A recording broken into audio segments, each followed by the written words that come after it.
Not even dark outside yet, but some of these pockets of woods, it's really dark.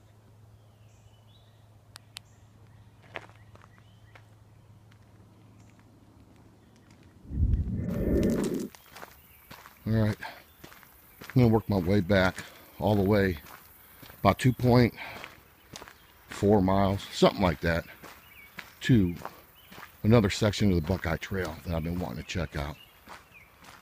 By the time I get there, it's going to be dark, and that's exactly how I planned it out. I'm going to get back there on that trail, shut the lights down, sit around, listen for a while, see if anything happens. It is so dense. I heard something, it sounded large moving through there, most likely a deer. But this time of year, you cannot see. I mean, 10 feet in front of you. I'm on the roadside, the gravel road here. But that's the only thing I don't like about this time of year. You can't see anything through here. See, I'm just overlooking this open swamp area. Folks, this is an entry level thermal that you attach to your phone. So don't expect any high resolution stuff. I have noticed during testing it for the last couple of years, it has about a range up to 100 yards, and that's it. But that's good enough for me. I don't really care about detail. I mean, if I'm hiking the woods and I see something with a heat signature out there, that's good enough for me. Then I'll know something's there. Well, I don't see nothing out there it'd be shining up as a bright yellow.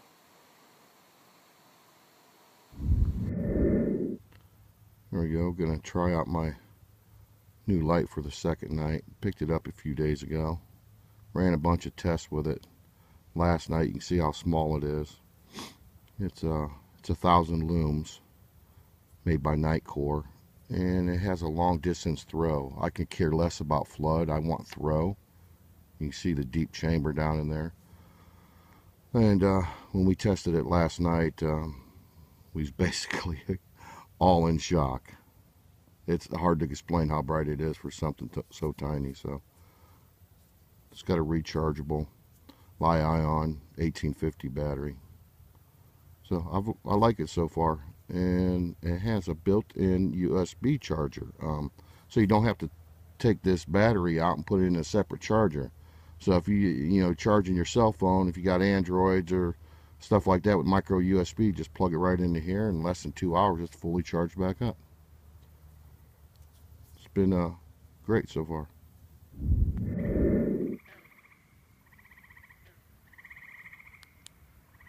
Just love that sound, I tell you.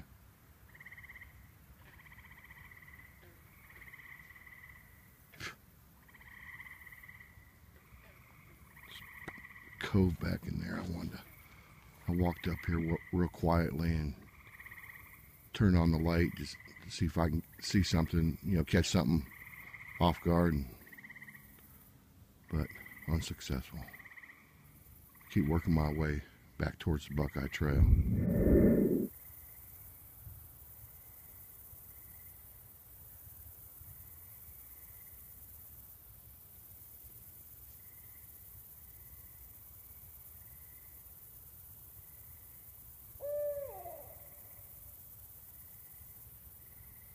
Landed in a tree right in front of me.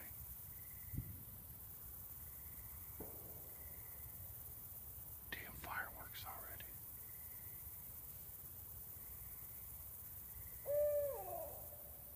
That is so awesome.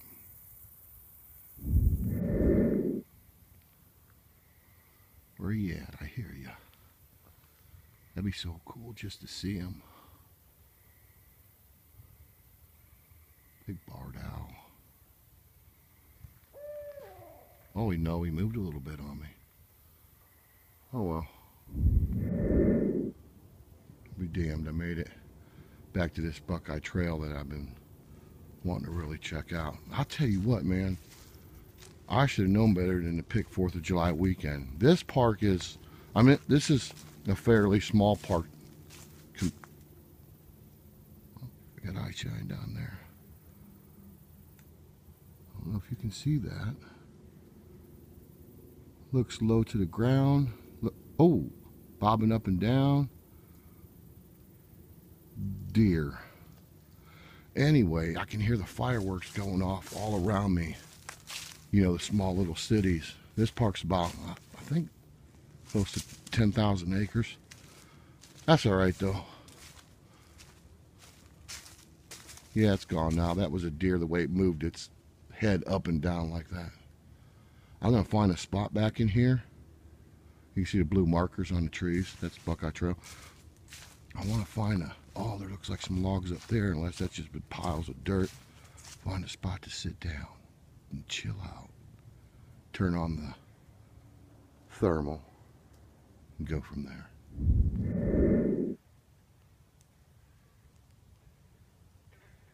I feel like I'm in the movie The Legend of Boggy Creek. I still can't find a decent log to sit on, but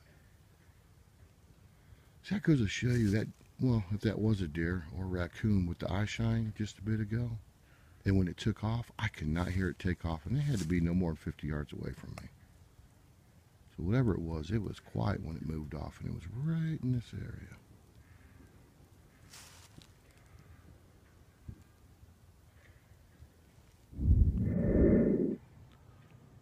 I found a tree stand up against for a little bit here. You know, I'll tell you what, if somebody ever tells you they're not afraid of the dark, that's bullshit. Excuse my language, but actually they're afraid of what's in the dark or what they can't see in the dark. With all my years of experience, when I was growing up as a kid hunting, then had my sighting and looking for Bigfoot, tell you what, you sit there and you shut all your lights off and you hear stuff walking around you and you can't see it, it is spooky.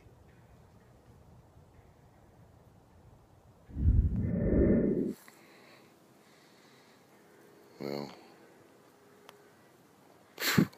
wow, bucks. Not seeing nothing yet. Or hearing anything for that fact. I'm sitting here in the dark. Every once in a while I'm using this thermal to see if I can pick up on any heat signatures. And I can't change the palette while I'm recording live. That kind of sucks. Very bad. Try the iron mode. I think if we get a heat signature, yeah, you'll see what it does. See how that changes? Like I told you earlier, you're not going to get any good resolution out of this. And I didn't care about that. I just want to be able to tell if something with a heat signature is out there. Whew. It's a beautiful night, though.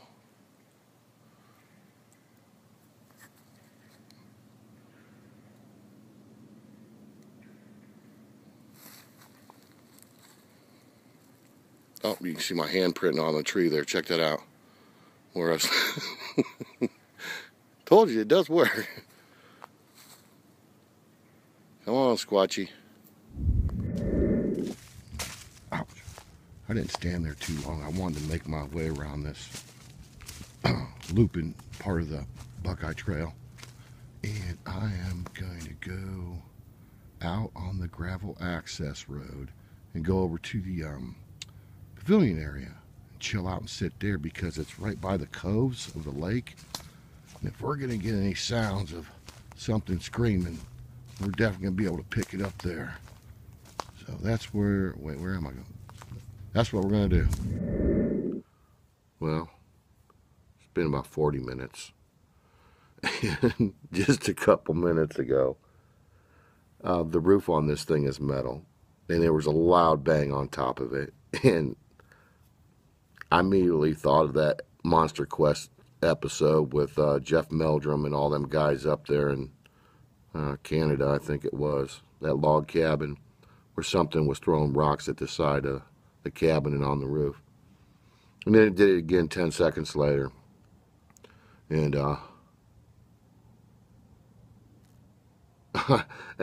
I about immediately dropped a load in my pants, sitting there thinking, oh my God, something's throwing rocks at the roof here. Well, I'm below a gigantic oak tree, and it's dropping little nuts and stuff on the roof. And then every 10 minutes or so, fireworks were going off. So it's kind of killing my mojo. I'll hang here a little bit more, and I'll start heading back. 2.5 miles to go. It's all right, I'm having fun. Believe it or not, I'm having fun. I'm by myself, but this is very comfortable. This is peaceful. I love it. Well, I'm about to bail out of base camp here. Something from this tree has fell onto this metal roof a few more times, and I'm sitting here with my eyes closed and not really dozing off, but just really listening, being real still. It's getting late, so I'm getting a little slap happy, but every time something does fall on the roof, it just spooks the hell out of me. So I'm going to start heading back. It's a 2.5 mile hike back. There's going to be a lot more video clips to come because I'm just going to walk 50 yards, stop, run a therm a little bit, walk another 50 yards, stop, listen. Probably get back to the vehicle around, I'm guessing, 2 to 3 a.m. So, that's what I'm going to do. I'm going to bust out of base camp here. I'm just giving you some different color palettes of this therm here. I don't even know what this one's called. Looks like green and yellow. What would heat show up on? White, whitish red. Oh, that's kind of cool.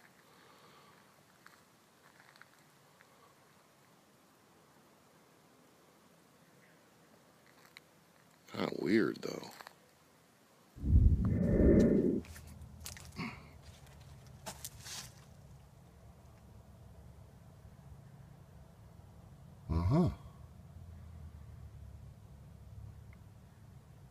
Interesting. That's what I thought.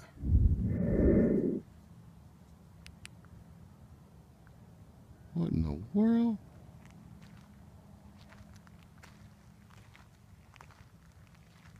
One, two, three, 4 cats.